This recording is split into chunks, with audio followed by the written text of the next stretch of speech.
Donc voilà mon fumoir qu'il est installé sur la terrasse. Donc pour tout comprendre à sa fabrication, allez voir le blog dont l'adresse est ci-dessous, hein, j'ai tout expliqué. Donc il est en lambris avec des petits tasseaux. J'ai pris que du bois que je savais non traiter parce que pour éviter toute contamination possible avec la nourriture. Donc là il y a le petit thermomètre de cuisine. Vous verrez après, il y a une tige qui rentre à l'intérieur qui donne la température intérieure et pas extérieure. Donc là, vous voyez, il fait dans les 0 degrés, c'est parfait pour fumer parce que ça va monter un peu avec la chaleur. Donc je l'ouvre, voilà. Donc voilà comment ça se présente à l'intérieur. En bas, il y a mon bac à combustion avec le serpentin. Ça aussi, j'explique comment je l'ai fabriqué. Au fond, je sais pas si on va voir, mais il y a, attendez, je vais passer par en dessous. Il y a l'entrée d'air que je peux régler, qui permet donc la combustion de la sciure à une vitesse donnée.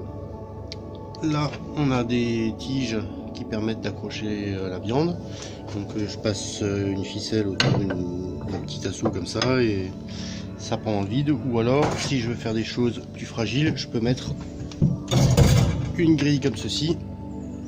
C'est des grilles que j'ai récupérées d'un meuble de cuisine à l'époque, donc c'est parfait. Mais bon, je l'utilise très peu, généralement j'essaye de prendre de fumée suspendue. Je trouve que ça marche mieux, ça évite la condensation sur les aliments. Donc là on peut voir les petites rustines que j'ai faites parce que comme le lambris avait des trous, j'ai rebouché. Et puis tout en haut, on voit ici, il y a la sortie de la fumée qui peut se régler par là. On peut l'ouvrir ou fermer selon ce qu'on veut faire. En règle générale, au début, je laisse ouvert pour qu'il y ait un bon tirage et que ça s'allume bien, et après je ferme plus ou moins pour que la fumée reste à l'intérieur. Ça permet aussi de limiter la température si ça prend vraiment très fort. S'il y a trop de combustion et que la température monte, je ferme les fumées et je fais un peu l'arrivée d'air en bas, ce qui fait que le feu s'étouffe un peu dans sa propre fumée et se calme. Ici, on peut voir donc la tige du thermomètre, celle qui prend la température à l'intérieur. Donc c'est en haut, c'est là où il fait grosso modo théoriquement le plus chaud, que la chaleur monte. C'est indicatif, mais bon, ça suffit largement. En général, on essaye de rester aux alentours de, on va dire en dessous de 18-20 degrés. Au-dessus de 20, il y a des risques de contamination bactérienne. Donc maintenant, on va l'allumer. Et je vais poser la caméra et je vous retrouve après pour remplir le serpentin, allumer et lancer un fumage qui va durer grosso modo le week-end. Voilà, tout de suite. Donc au début du serpentin, je mets toujours un peu de copeaux de bois parce que ça prend mieux que la sciure en elle-même. Et après, je remplis du sciure par-dessus. Là, c'est de la sciure de hêtre.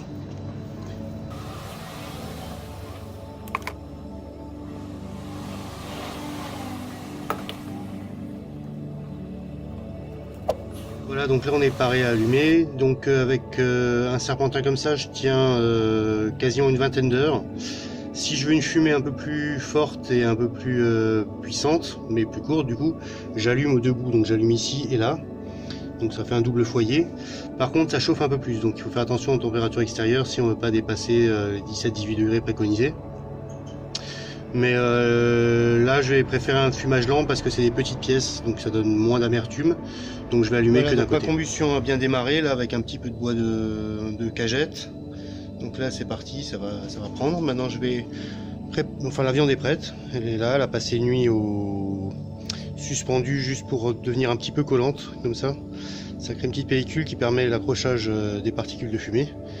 Et maintenant il n'y a plus qu'à la mettre en place. Alors je pose l'appareil. Et c'est parti.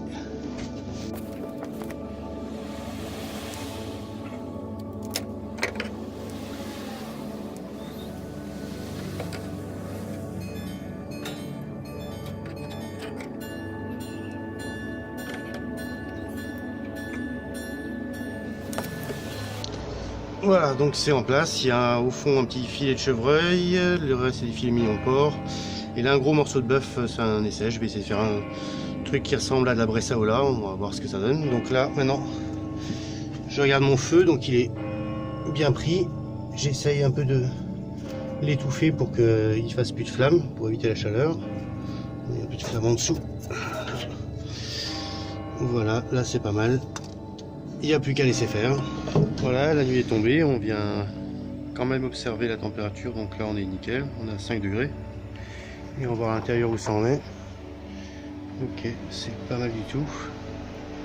Donc on a fait un peu moins de la moitié, donc là ça fait 6 heures que ça brûle, donc ça va durer 13, 14, 15 heures, un truc comme ça. Voilà, donc tout va bien, on referme. Voilà, il est presque minuit, ça fume tranquillement. J'ai du bol parce qu'il pleut, donc il va pas geler cette nuit, c'est un peu mon inquiétude. Là il y a encore pour 4 heures de fumée à peu près.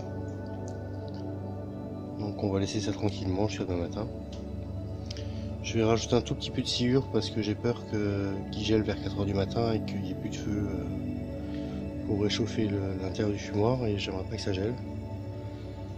Donc voilà, bah, c'est cool.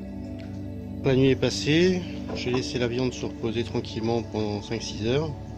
Et là j'ai lancé une petite fumaison avec beaucoup moins de sciure, mais par contre plus aromatique parce que j'ai rajouté du thym, du laurier et quoi d'autre, thym, laurier, romarin séché et broyé qui brûle avec, et ça sent super bon. Donc voilà, ça continue. Alors on peut voir, c'est à ce que je me base sur les ficelles, ça a pris un peu de couleur. C'est un peu mon repère pour savoir si ça s'est fumé ou pas. Quand les ficelles sont bien brunes, c'est que c'est déjà pas mal fumé. Voilà, bah c'est reparti pour 4-5 heures, peut-être 6. Voilà, ça se termine, il est presque minuit. Demain je vais bosser, donc on va abréger là et ranger la viande à la cave.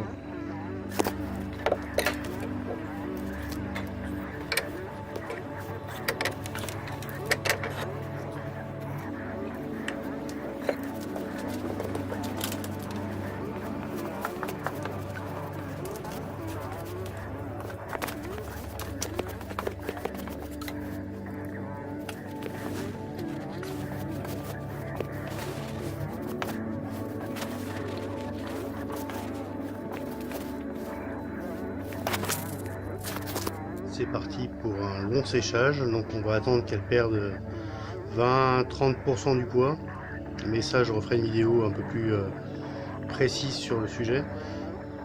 Donc là elles sont dans la cave. C'est un sujet assez débattu sur où il faut mettre à sécher. Il y a ceux qui disent qu'il faut du froid, d'autres disent qu'il faut du tiède, d'autres disent qu'il faut de l'humide, d'autres disent qu'il faut du sec. Personnellement, j'en suis arrivé à la conclusion que une cave à 10 degrés à peu près, donc regardez si...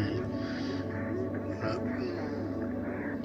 J'ai l'avantage d'avoir cette cave qui tient à peu près toujours à 10-15 degrés maximum en été, parce qu'on est sous le niveau du sol, vous voyez les rochers ici, on est vraiment enterré.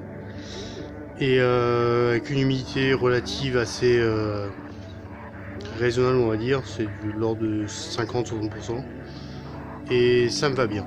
Après, d'autres disent qu'il vaut mieux une humidité plus faible. Moi, ça marche bien, donc on verra. Je vous tiens au courant sur la suite des événements.